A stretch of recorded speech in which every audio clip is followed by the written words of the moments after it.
Knowledge is power. Be powerful. साथियों नमस्कार, मैं हूं एससी मित्तल और आप देख रहे हैं लीगल कॉज। साथियों, जैसा कि हम सब लोग जानते हैं, इस समय पूरे देश में लॉकडाउन की स्थिति है और कोरोना के चलते सेंट्रल गवर्नमेंट ने कुछ गाइडलाइंस जारी की गई है, जिसमें ये उम्मीद की जाती है कि हर व्यक्ति उन गाइडलाइंस का पालन करेगा और कोरोना से लड़ाई में अपना योगदान देगा। लेकिन इन सब के बावजूद भी कुछ व्यक्तियों के द्वारा न सिर्फ उन गाइडलाइंस का उल्लंघन किया जा रहा है, बल्कि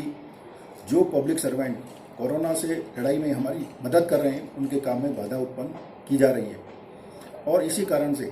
देश के विभिन्न राज्यों में और शहरों में पुलिस के द्वारा ऐसे व्यक्तियों के खिलाफ सेक्शन 188 ऑफ आईपीसी के तहत कार्रवाई करने के लिए एफआईआर दर्ज की गई है। लेकिन हाल ही में यूपी के पूर्व डीजीपी विक्रम सिंह के द्वारा सुप्रीम कोर्ट में एक याचिका पब्लिक इंटरेस्ट लिटिगेशन के रूप में दायर की है और इसमें ये मांग की गई है कि अगर 23 मार्च से लेकर 23 अप्रैल के आंकड़ों का अगर हम अध्ययन करें या उनकी जानकारी लें, तो यूपी में कुल मिलाकर 15,378 एफआईआर दर्ज की जा चुके हैं, जो कि 48,503 व्यक्तियों के खिलाफ दर्ज की गई है। और अगर दिल्ली की बात करें तो कुल मिलाकर 848 एफआईआर अब तक 50 थानों में दर्ज हो चुकी है। लेकिन चूंकि इन सभी एफआईआर में सेक्शन 195 ऑफ सीआरपीसी के जो प्रावधान हैं, जो टेक्निकल रूल्स दिए गए हैं, उनका पालन नहीं किया गया है। इसलिए उस लाइट में सेक्शन 188 के साथ इसको पढ़ते हुए समीक्षा की जाए और अकॉर्डिंगली उसमें आदेश पारित किए जाएं।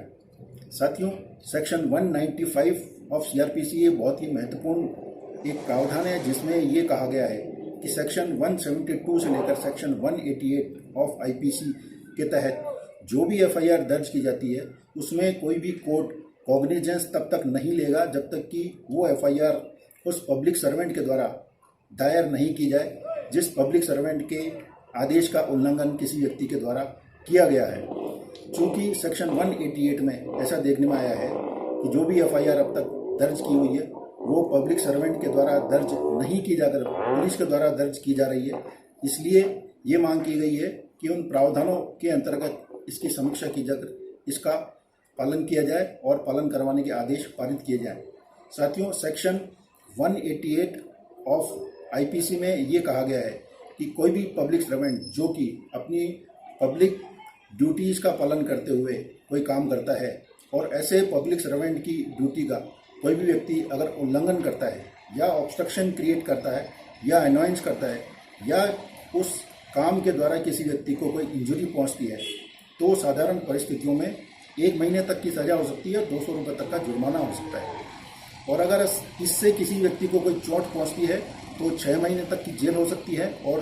1,000 रुपये तक का जुर्माना उस व्यक्ति के खिलाफ किया जा सकता है। और जैसा कि सुप्रीम कोर्ट ने 2010 के जजमेंट में कहा है कि सेक्शन 188 के अंतर्गत कोई भी कोर्ट कॉग्निजेंस तब तक नहीं लेगा जब तक कि पहली बात वो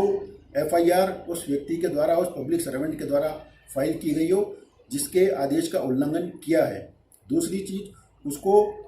इस तरह की अथॉरिटी हो कि वो पब्लिक ऑर्डर, पब्लिक सेफ्टी के लिए और पब्लिक के इंटरेस्ट में पारित कर सके। तीसरी चीज ये है कि उसने ऐसा आदेश पारित किया हो, उसको प्रोमोलगेट किया हो, उसको लागू किया हो और लागू करने के बाद वो आदेश पब्लिक के नॉलेज में आ चुका हो, यानी कानून की शक्ल ले चुका हो। अगर ये 3 कंडीशन हैं, तभी किसी व्यक्ति के द्वारा अगर ऑब्स्ट्रक्शन क्रिएट किया जाता है तो उसके खिलाफ कार्रवाई की जा सकती है। सेक्शन 188 में सिर्फ इसलिए कार्रवाई नहीं हो सकती या कोई भी आदेश पारित नहीं किया जा सकता, कन्विक्शन नहीं किया जा सकता कि किसी व्यक्ति ने ऑब्स्ट्रक्शन क्रिएट किया है, जब तक कि एफआईआर पब्लिक सर्वेंट के द्वारा फाइल नहीं की जाए।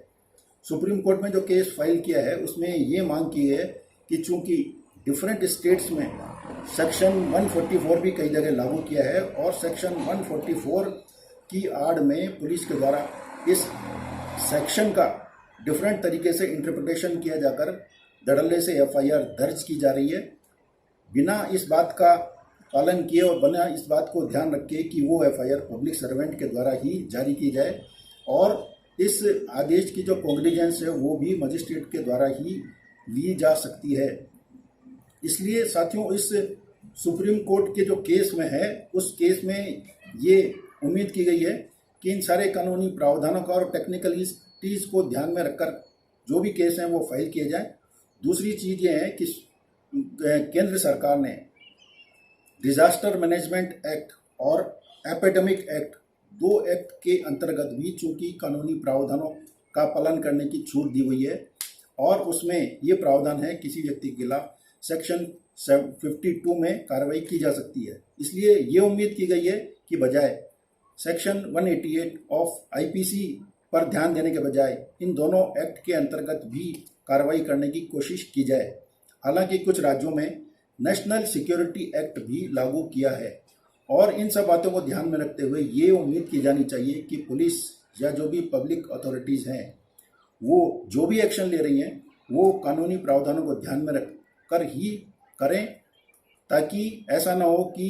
कोर्ट में ये केस जाने के बाद किसी टेक्निकलिटीज़ की वजह से या किसी टेक्निकल फ्लॉ की वजह से ये केस खारिज हो जाएं और जो कार्रवाई करने का उद्देश्य है वो उद्देश्य पूरा नहीं हो पाए।